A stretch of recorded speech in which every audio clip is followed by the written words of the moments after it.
Joanne Callahan has led a storied career. She left home at age 17 to study at Harvard University, where she earned a bachelor's degree and graduated magna cum laude.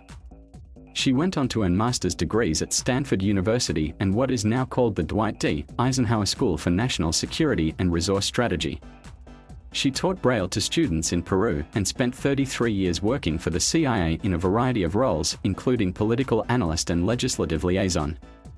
She did it all with devoted guide dogs by her side. Callahan was just 2 months old when her mother, curious as to why her baby wasn't responding to lights, lit a match to gauge her reaction. She grew concerned when Callahan didn't recoil from the flame, and doctors soon confirmed that the little girl was congenitally blind, with a severely damaged optic nerve. While growing up in Brooklyn, New York, Callahan learned to navigate crowded city streets with a cane. But as a woman, she felt vulnerable, thinking someone could just come and grab it from her. So before heading to Harvard, she partnered with a yellow Labrador retriever named Luna. Though all of Callahan's guide dogs have been labs from the New York-based nonprofit Guiding Eyes for the Blind, each dog has been different, with unique strengths and attributes: Luna, Elma, Maud, Scully, Dover, Faber, Mahoney and now, Magnum. They've shared many adventures with the self-proclaimed adrenaline junkie, from traveling to foreign countries to traversing the halls of Congress.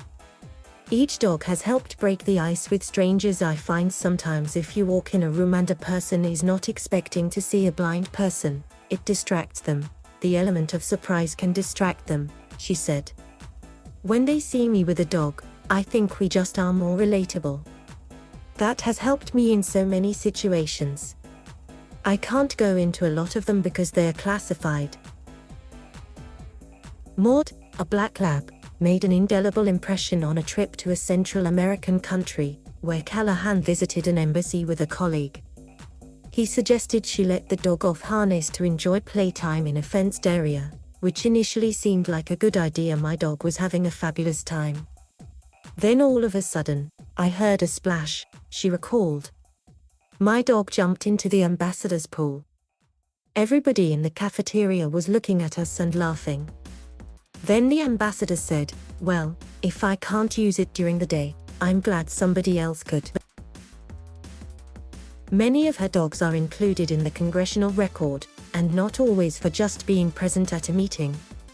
For instance, when Callahan worked as a legislative liaison, she and Elma, a black lab, met with the Intelligence Oversight Committee. Elma made a really big sigh after one of the members on the House side made a comment, she said. And one of the congressmen said, "You see, even Elma doesn't agree with you." That showed up in the congressional record. Despite their sometimes comical antics, Callahan has trusted all of her guide dogs with her life. Once near a construction site, a truck hit reverse, right at Callahan and Elma.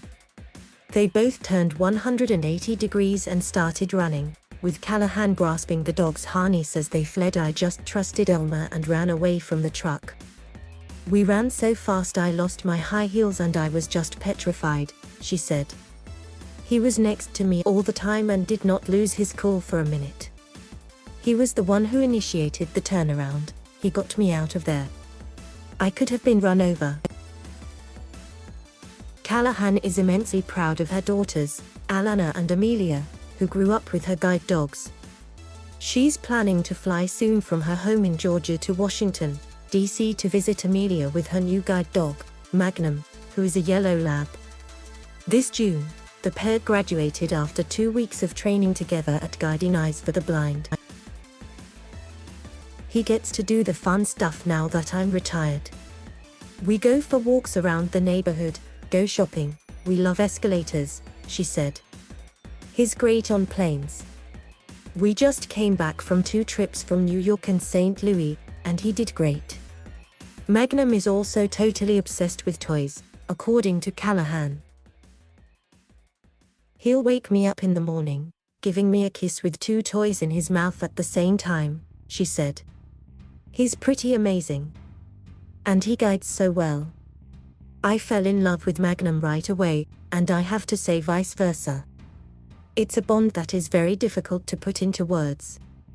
Guiding Eyes for the Blind depends on donations and volunteers to be able to provide guide dogs like Magnum free of charge to people who are blind or visually impaired, according to Thomas Panek, the organization's president and CEO.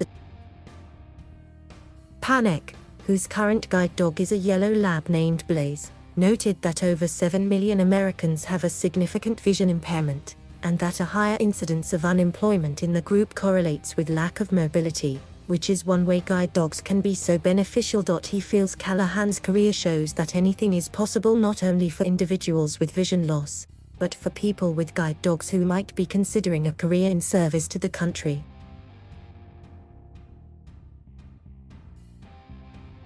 Thank you for watching. Please subscribe.